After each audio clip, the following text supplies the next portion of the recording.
Welcome to Your Week with St. Luke's, a weekly podcast from St. Luke's United Methodist Church in Orlando that invites you to go deeper with Scripture to learn God's story so that together we can live, love, and lead a life following Jesus to awaken disciples and reveal the kingdom. In this Lenten series called Bewildered, we'll be looking at the wilderness story through the Gospel of John.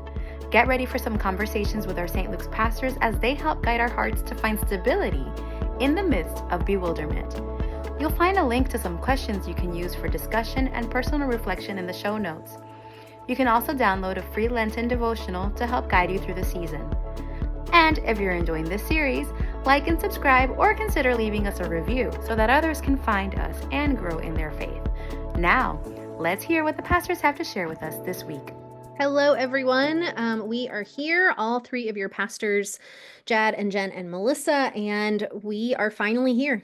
We have made it farther, I won't say through the wilderness yet, but we have made it farther into the wilderness. And as we have gone through each week and what it is that we can do to keep ourselves focused on the journey and on Jesus throughout our time of being bewildered.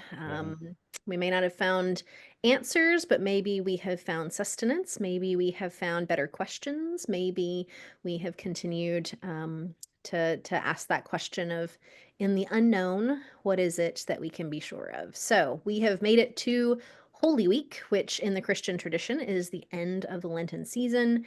And we've just finished Palm Sunday, which was yesterday. And then this week, Thursday will be Holy Thursday, Friday, Good Friday, and then Easter Sunday. So let's talk about what those mean. And let's talk about what it means to journey, because I think we have always said that it's really important to walk through all of it, to not skip from Palm Sunday to Easter, because I don't think you really fully understand the power of resurrection unless you've gone through your own journey with Jesus through Holy Thursday, through Good Friday, through the Holy Saturday waiting. And so let's just talk about what those kind of events are and remind people what they are, because we are also experiencing a lot of people at St. Luke's now who've never been through Lent before. Yeah. And so a lot of people, this is kind of new to come, 2 nights a week and go to a prayer labyrinth. What's all this about? So let's talk about Holy Thursday. Now we're in the Gospel of John. We've stayed in the Gospel of John throughout from Ash Wednesday to Easter. And so it's interesting because John doesn't have like a specific Holy Thursday upper room moment like you see in the other Gospels. In the other Gospels, they go to the upper room, there's preparations, they celebrate the Passover, there's the foot washing, there's the meal, in which he takes at the end, he takes bread and breaks it. This is my body. We have communion instituted, so to speak. If you want to find that in John, you actually have to go to John 13. Go back. Where it says, before the festival of Passover, Jesus knew that his time had come to leave the world and go to the Father. Having loved his own who were in the world, he loved them fully. And that's when they were sharing the evening meal. That's all it says about the meal. Right. The devil enters Judas, and that's when he washes their feet. Right? Right. Because what we've chosen for Lent is to be in John, which, like we said in the beginning of this section of the podcast, that it's all kind of 7 to 8 days condensed over or spread out, over these 6 weeks. And so we got to kind of go back to that moment that John's not as explicit about as the Synoptic Gospels are. Right. You get chapter 12 is where he enters into Jerusalem. And then all of 13 is this moment, which we would consider what the other gospels say is the upper room moment. Right. And that's where in other gospels, there's the breaking of the bread, there's the sharing. That's when he says, one of you will betray me. And Peter's like, not me, not me. They all say all the classics. Yeah. Exactly. This is not that. He then starts talking. That's when he gets this last speech, which we've been preaching on for the last few months. But let's talk about in this gospel, though, he does give them the commandment to love, which is the whole purpose of Holy Thursday. Yes. Yeah. Right? Those are Right. that's what's behind the washing of the feet. That's what's behind the breaking of the bread and the sharing of the cup, is this commandment to love. What is your favorite part about Holy Thursday worship whenever you've had it before? Wherever you've had it before, I should say. I've really enjoyed how diverse Holy Thursdays, Monday, Mandate Thursdays have been here at St. Luke's. There was a period of time where youth helped lead it. Jenn, your kids helped design powerful monologues. They're just taken from text and then contextualized for that setting. And that was those were powerful seasons in our church. And then a more theater was involved where different ages, like still youth were involved, but storytelling it's been very contextualized, right? And I think that's always the power of Holy Thursday, is that God is contextualizing the ministry of Jesus, right? The tactical washing of, sometimes it's been hands, sometimes it's been feet, but that you touch it, you feel it, and then the tasting of the bread and the juice. So for me, that's when we skip over Holy Thursday, we skip over the texture of the love of Jesus and the sacrifice of Jesus. And so we've done that in like thousands of different ways and unique ways, to help people interact with the same thing in a new way. But for me, that's the greater power. So important. I think what comes to mind, you guys think I'm going to say the foot washing part, and that's true. I think that that's an important piece of it that often, because of our own discomfort, sometimes gets glossed over. But what I think for most people is probably the opportunity um, to go deeper is the upper room part of the story, because at least once a month, if not more, we do this story in Right. worship every single time, because every time we do communion, we tell the story. And we can highlight different parts of it and we can focus on different elements, but this is the one night of the year we always tell the whole story, and we see it in context, and we see it particularly in context, um, in context leading up to Easter, because again, we know in our hearts that communion comes right before the crucifixion and all of that, but we don't finish that story each time we do communion. And we haven't gone on the journey leading up to it, and we don't remember the moment of foot washing and the servanthood of that in the time that leads into it. So I think this is just a really great experience to be able to take, and have a picture for, and have a broader perspective of, that communion story that we are going to hear again and again in abbreviated form. This is the zoom out of that, and to be able to have something to take with us into those other communion Sundays too. Yeah.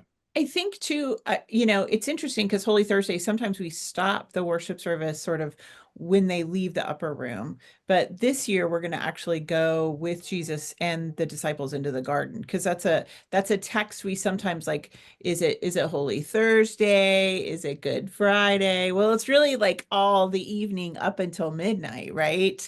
Right. It starts he goes to the garden, he prays, they fall asleep. And again, the contextualization of it, like Jad talked about, I mean, one of the gospels says he like sweats blood.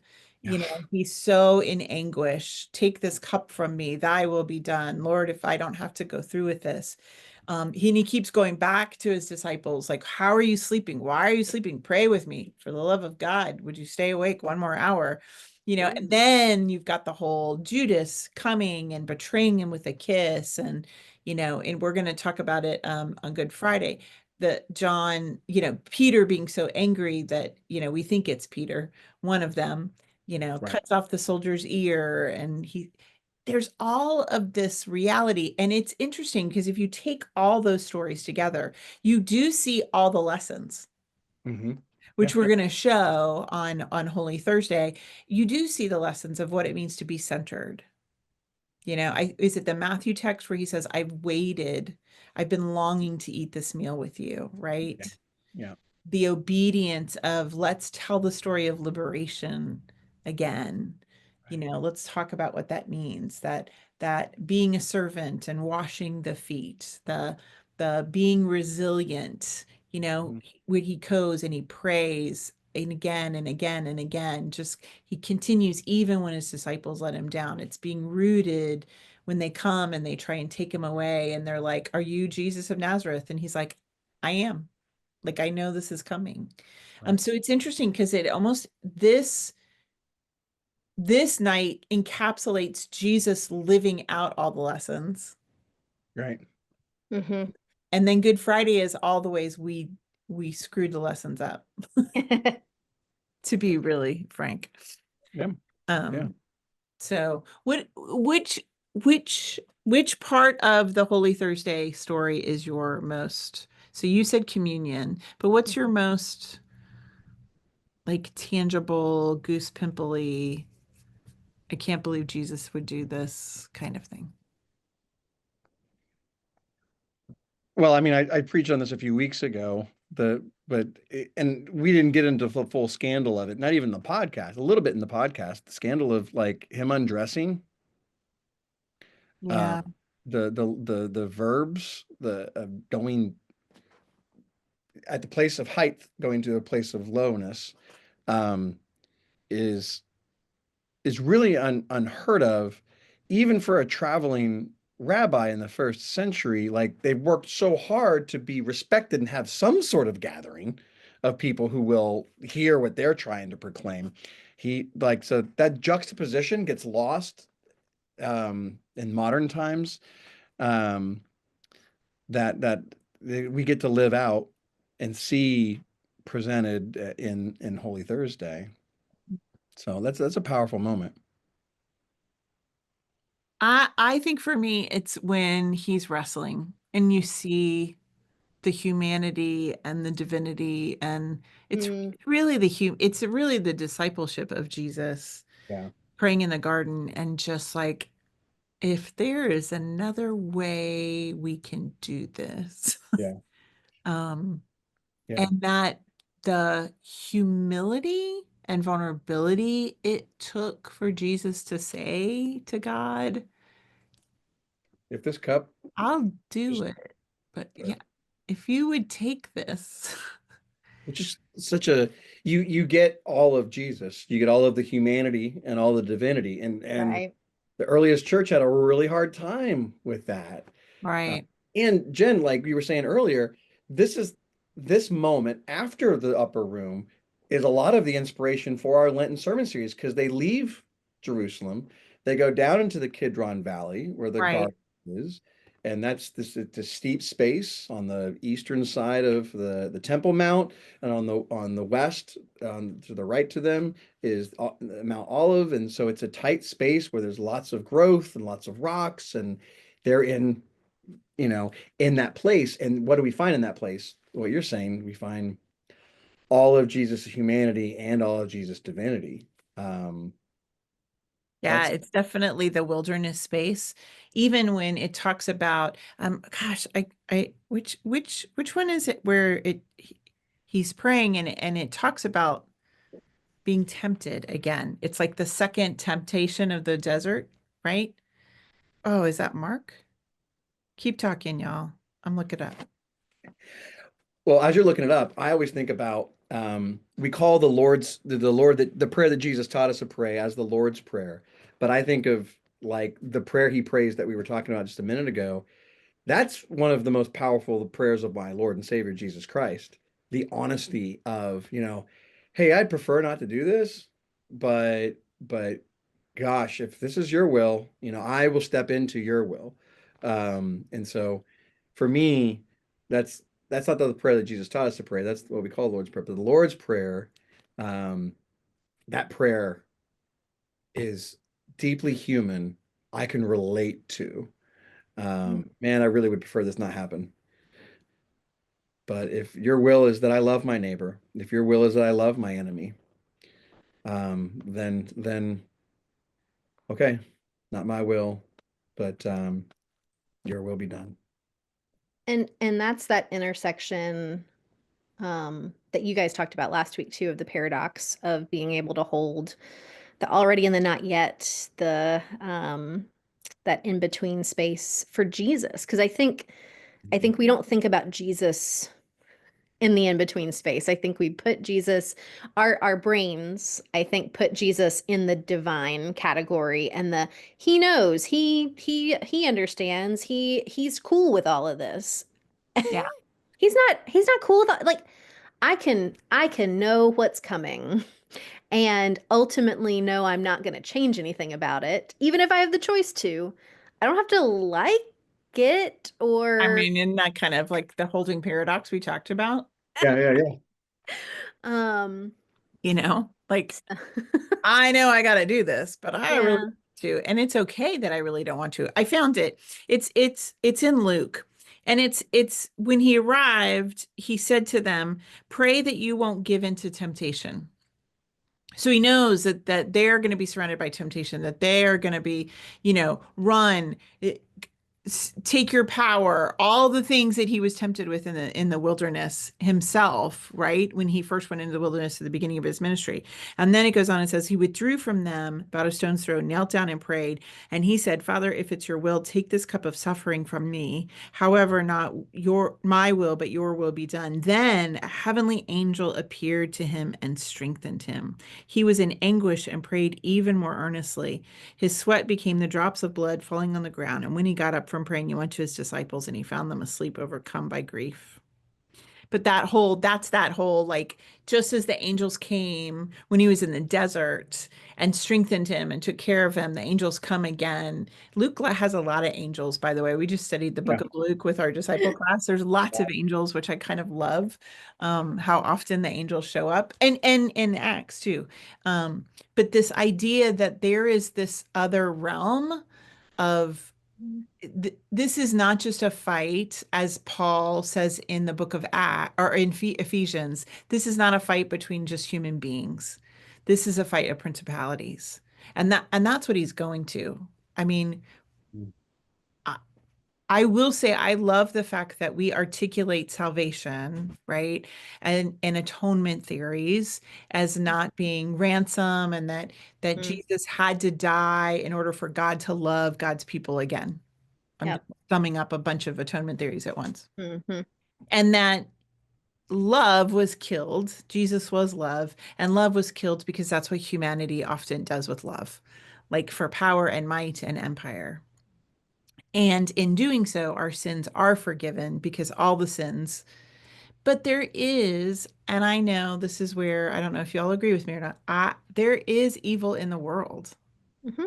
And there is evil power, there are evil forces that are at work in this moment through human beings, yes, Right. but also now God is bigger than those. We're not dualists. We don't, we believe God is bigger than all of that. But Right. Jesus is facing all the demons, Right. his own, the evil forces. This is love up against hate.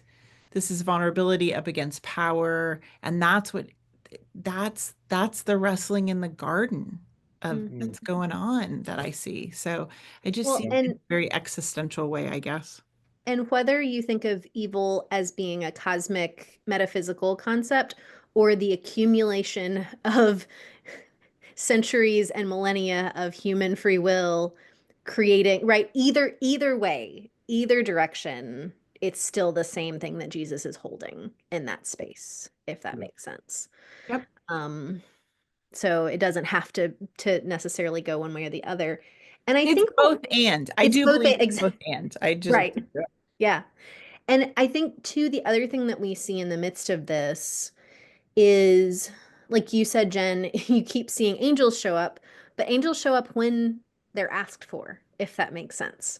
Um, like, all though he doesn't ask for him. oh, Just show up. I Angels thought show you, up. I was God listening to provides. the reading of like but the prayer is naming right? What he's struggling with. Yes, it's naming what he's So struggling. that's Let what your so will be done, not mine. that's Right. kind of what I mean is that it's not necessarily angels come down, right? That's not the No, key. no. But that when he is honest about where he is and doesn't try to pretend he's somewhere he's not mentally, emotionally, whatever it might be.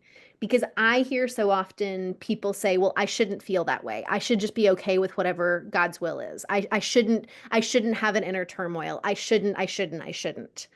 And those shouldn'ts really build up because you're Yeah. trying to tamp down something that is a real feeling. And that's where that space comes in is the I can both know that I'm going to this and I can pray to ask for it to be taken from me.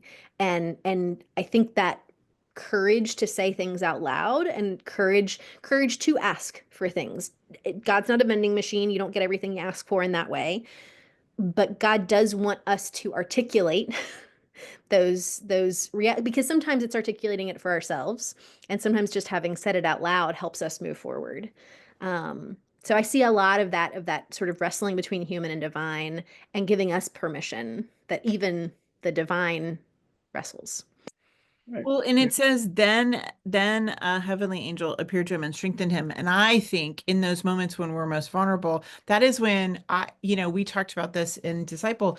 It's the saints that show up. It's the memory of love that shows up. It's that resilient, what is resilient about us is not something that we do as much as the memories of love that come to us, of people who whisper and people who speak. I'm going to get really nerdy here.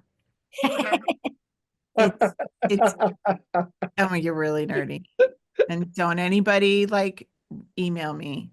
But it is the most beautiful scene in Harry Potter when he is about to go face his death with Voldemort.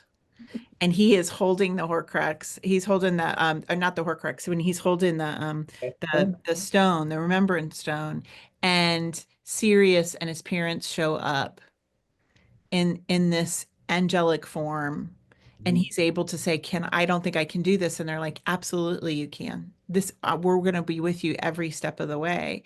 And Yeah. it's at that moment he throws away the stone because he knows he doesn't need them to be alive because they already are alive. And I think that's what does it mean too that the Son of God is praying so vulnerably, facing his death, and the angels, the saints, all the Holy Spirit shows up to say you're not alone, and strengthen him that you can do this. Right. Because he gets up from that moment and he goes to his human friends and they're all asleep. And he's like, well, I got to depend on something else. He should have picked Hermione. She wouldn't have fallen asleep. I know. She'd have been in the library figuring out how to make this work. Exactly. Exactly. No, Sorry. it's a powerful It moment. is one of the most beautiful depictions, I think, of this garden moment. I really, Yeah. not what they were intending, I'm sure, but as a pastor, I watch it and go, Oh, yeah, yeah, yeah. ugh. I don't think I can do this alone. You won't be. We'll be right here, right? It's powerful.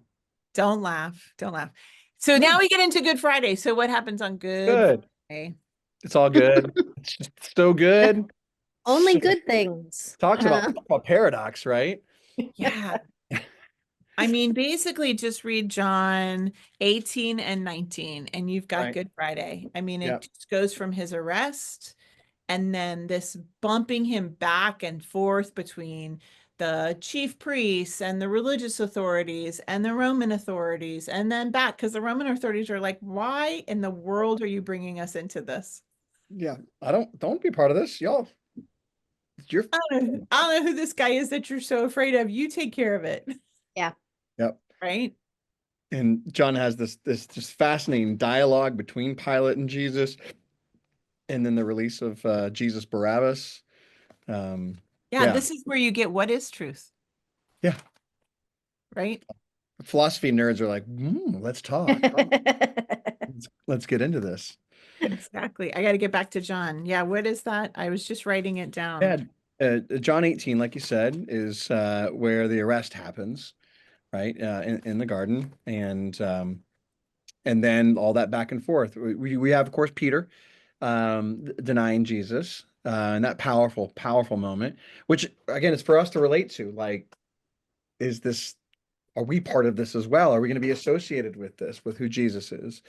And then that Jesus testifying, Peter, I want to back up just for a second because yeah, the arrest moment, as I was reading, particularly John's interpretation and having just spent a lot of time thinking through Holy Thursday, working on that plan, I think the people who get discounted in the arrest story are the other disciples who are there watching it happen too. I mean, you get Simon Peter reacting in this one, so I think that's helpful.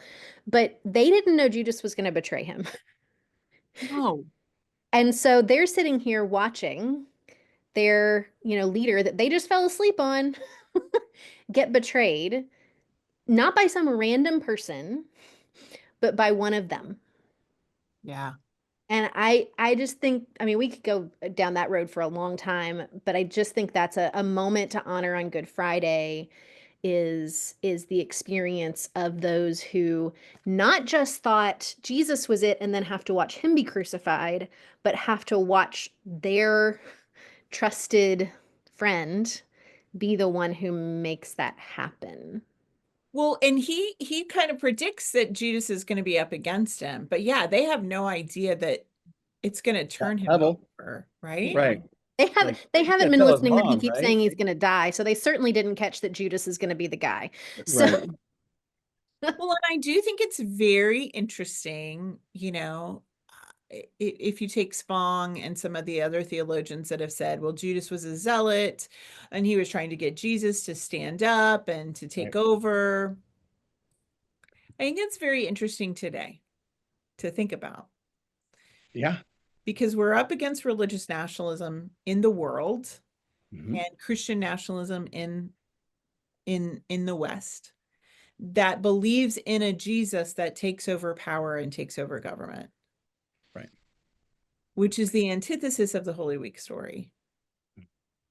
But how often do we want to paint Jesus into the corner of giving him the power, not over the world, as in the vulnerable, humble donkey, I died because I empathize with the pain of the world and love, but I'm going to come in power and might, and I'm going to conquer the world, and we're going to be in charge.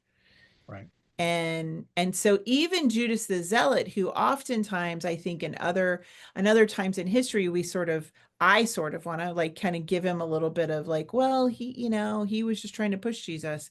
Like now I have this year, I like with all that's going on with religious nationalism around the world, Mhm. I'm like, no, I don't like you, Judas. I don't Yeah. like you. And we hear that story from so many St. Lukers who go, I thought my family was different, or I thought the church I grew up at was different, but it's not aligning. It's things aren't aligning, and they're aligning themselves with um, people and powers and Right. kinds of Sure. um, Yeah. of leadership and versions of Christianity. I'll put in quotes that Mhm. are really nationalism. Right. Right. That's Right. I hard. mean, That's And hard all to watch happen. Christianity and all kinds of religion. I mean, like Right. there's yeah, just all a kinds. resurgence of this Right. around the world, which Hmm. none of it, and I would say Christian nationalism around the world and in the West, none of it, but all the other religious nationalism, none of it has to do with the core holy sacred texts. Right. Right. And if you read this from verse 3b on, they came carrying lanterns, torches, and weapons. Yeah. They came with weapons. They're ready. Jesus knew everything that was about to happen. So he went out and asked, who are you looking for? Yeah. And they answered, Jesus the Nazarene. And he said to them, no, he said, sorry. He didn't. He said, I am. Right. Yeah.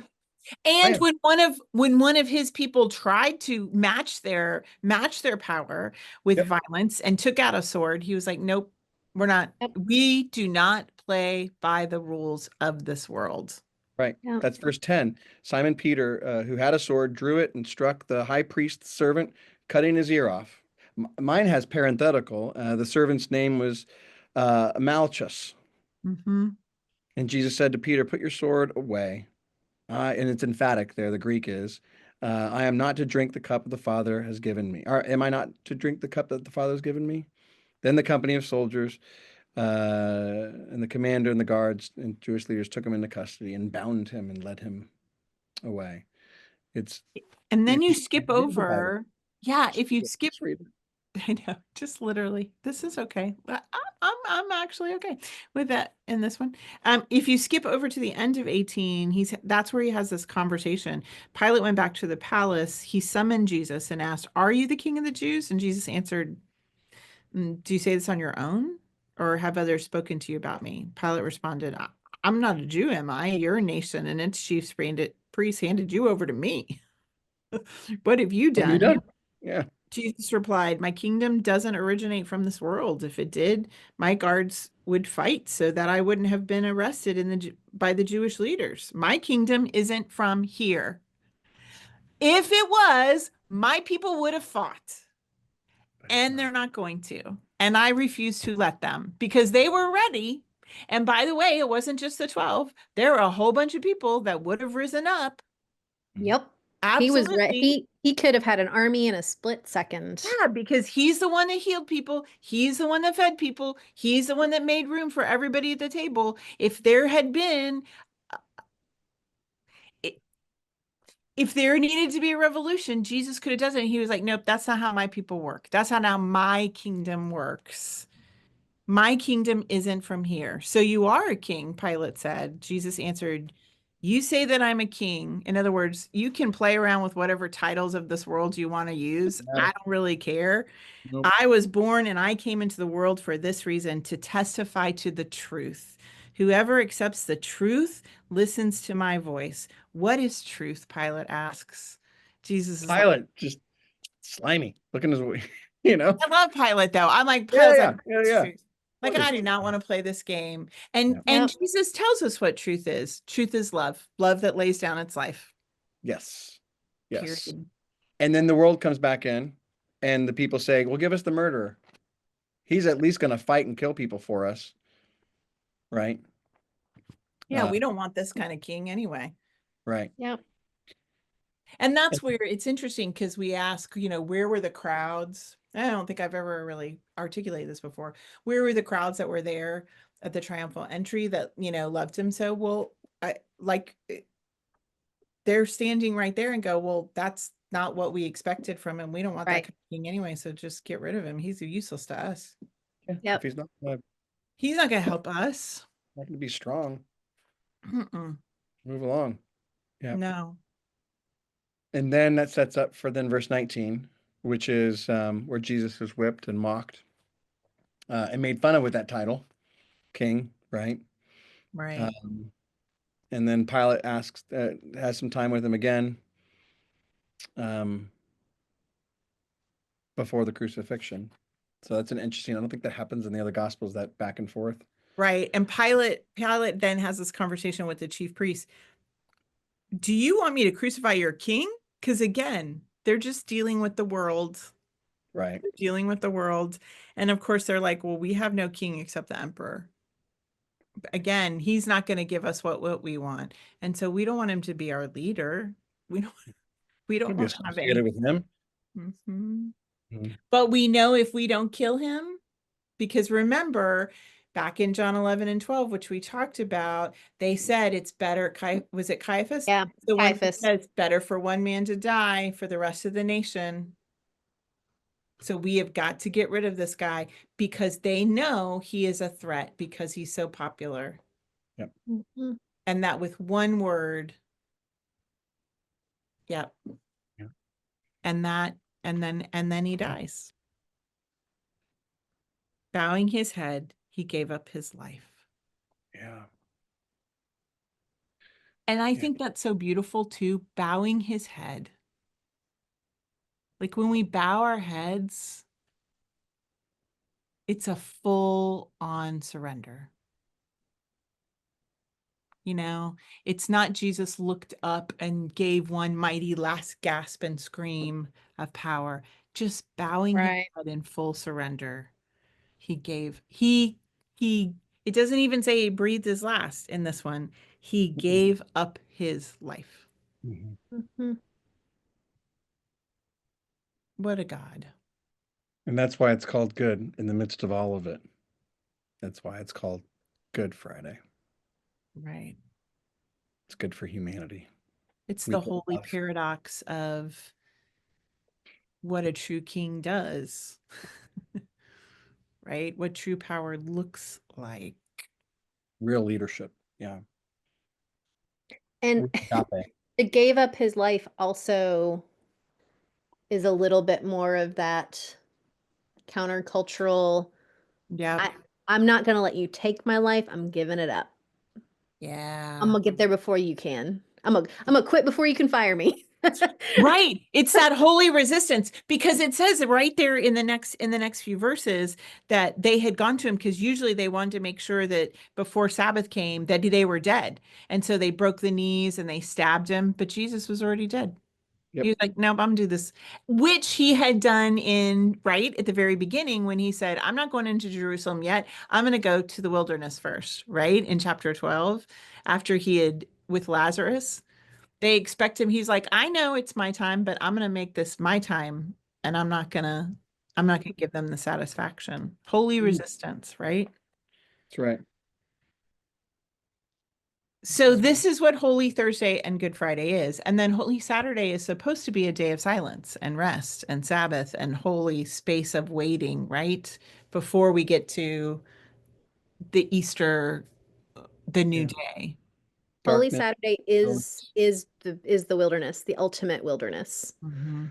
I think it's actually one of my favorite days of the Christian year, and I don't always observe it in the traditional way necessarily, but I just think it's the part of our faith that we skip over sometimes, and it's I the agree.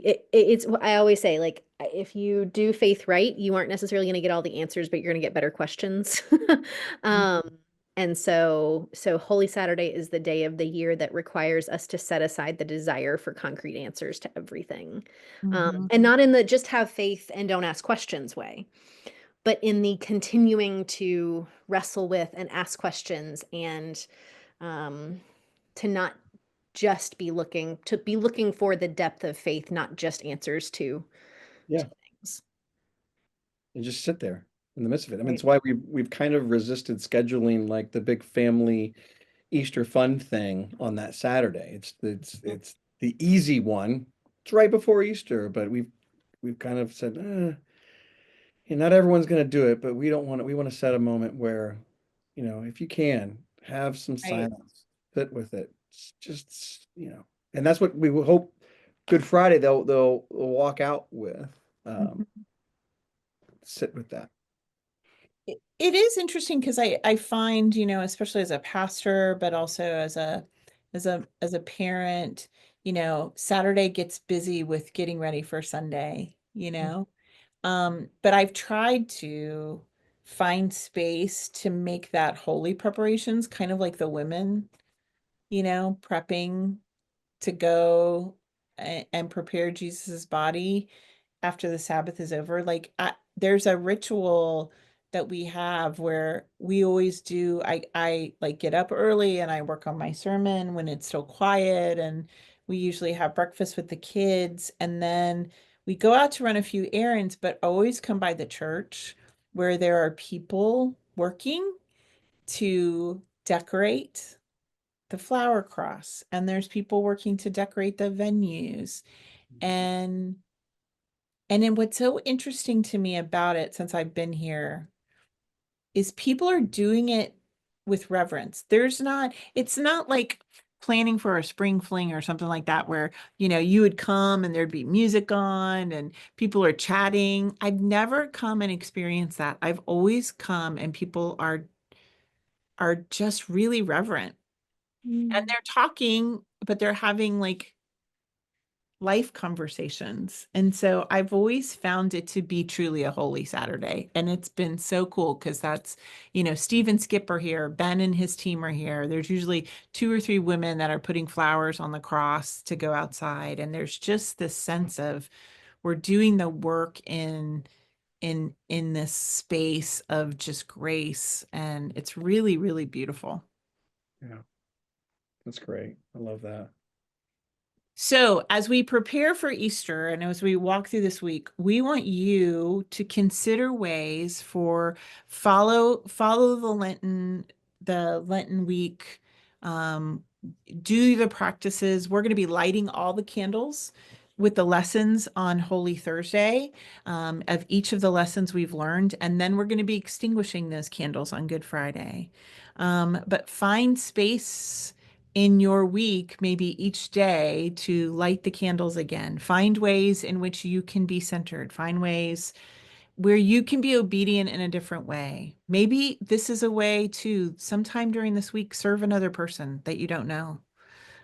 Serve in a way that you, even if it's your family, it's a special way. Make that special dinner or play that special game. Do something each day to live into each of these lessons, so that on Sunday you can come back and be found, be loved, and belong with us on Easter. So we have the prayer labyrinth that opens up on Thursday. If you've never been to one, it is a very ancient ritual, an ancient practice. The best way to describe it is you're walking a maze in which you walk in towards the heart of Christ and walk out. It'll be in the youth center. The times are available for you. We have service Thursday night, we have service Friday night, and then come back. We have 4 services on Sunday, and we'll see you as we look for the glimmer for Easter morning.